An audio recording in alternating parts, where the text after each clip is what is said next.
Perkenalkan, saya Sister Sinta dari Bandung Hale. Sebelumnya, berat badannya 7,2, ya umurnya berapa umurnya? Tahun 4 bulan ya? 7,2.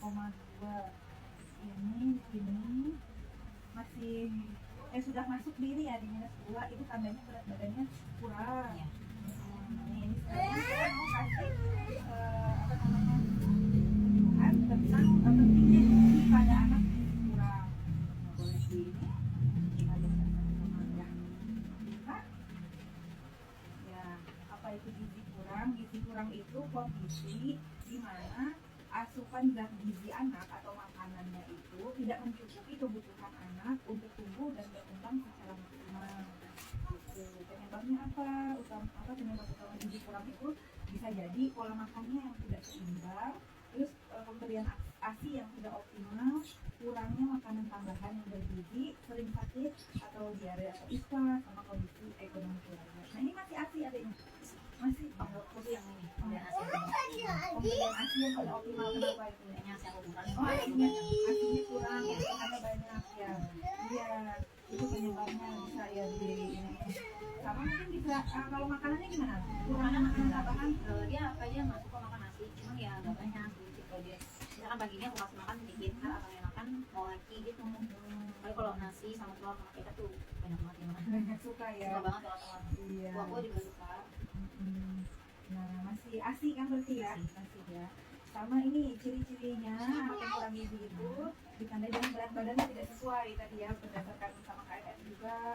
Terus anaknya tampak kurus, mudah lelah dan lemah, nafsu makannya rendah, rentan terkena infeksi, sama pertumbuhan anaknya terlambat ya. Kulit dan rambut anak itu tampak kering. Kalau ini enggak ya? Enggak, ini Enggak lemes enggak ya? Lemes enggak. Malah Jadi ceria. berat badannya aja yang Berat tidak badan sesuai aja. ya.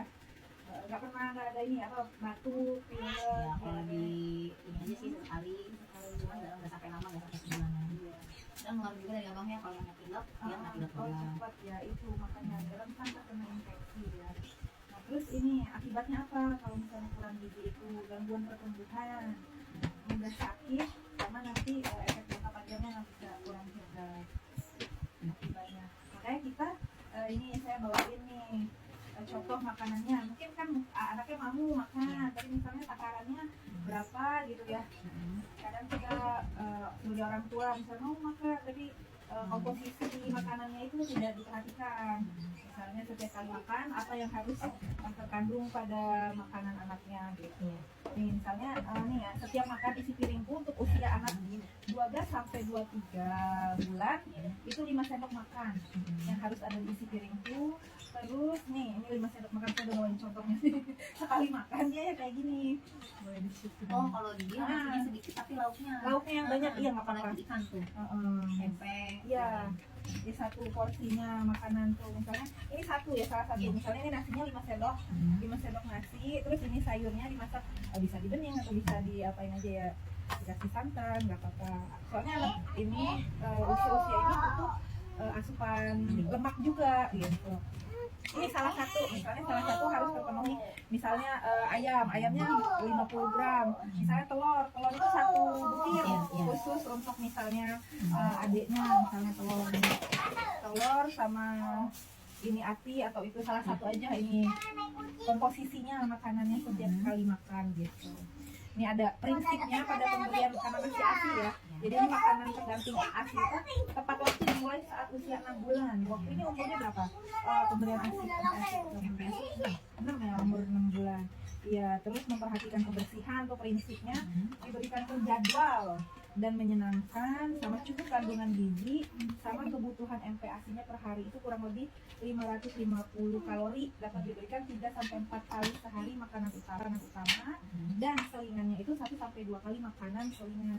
Misalnya makan paginya jam berapa biasanya? Biasanya bangun tidur kadang jam 7 atau setengah 7 udah makan. Iya, Lagi kalau dia mau nyemil biskuit kayak biskuit kelapa, regal. Terus kalau misalnya minta susu, bukan susu jadi susu kan siang awal makan lagi. Iya, makanan Sama sore makan. Maunya penting nyemil aja. ini aja Sama susu.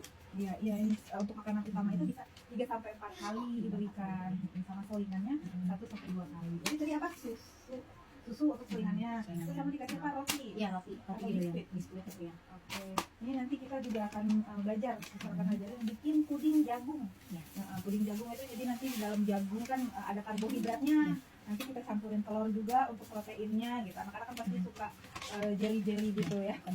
Oke, jadi kita langsung praktekin aja untuk masak puding jagung. Ada yang mau ditanyain nggak yang di sini tentang ini penyebabnya, ciri-cirinya, atau akibat?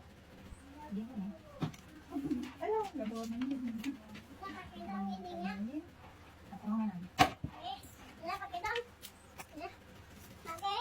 Ini aku udah tahu. Karena ya udah pernah konsul ke rumah Masih sakit. lagi ruangan cek mantuk lah saya. Oh iya benar Tapi penyebabnya. nggak aku lakuin. Oke, tapi dia ada pernah batuk-batuk yang lama Nggak itu enggak ya? Alhamdulillah. Oke, berarti udah pernah ke dokter. Terus posyandu rajin ya sebulan. Saya di dalam amunisi aku sama ikutin. Ya betul. Berarti ini nanti ya untuk fokus ke pemberian makanannya aja lebih ke padat gizinya. Dia nyemil-nyemil tapi harus diperhatikan gizinya, kandungan protein, ya vitaminnya ada yang harus dibutuhkan di sini, sama energinya, karbohidratnya, vitaminnya ya, sama cairannya juga. Ayo kita masak. Ya.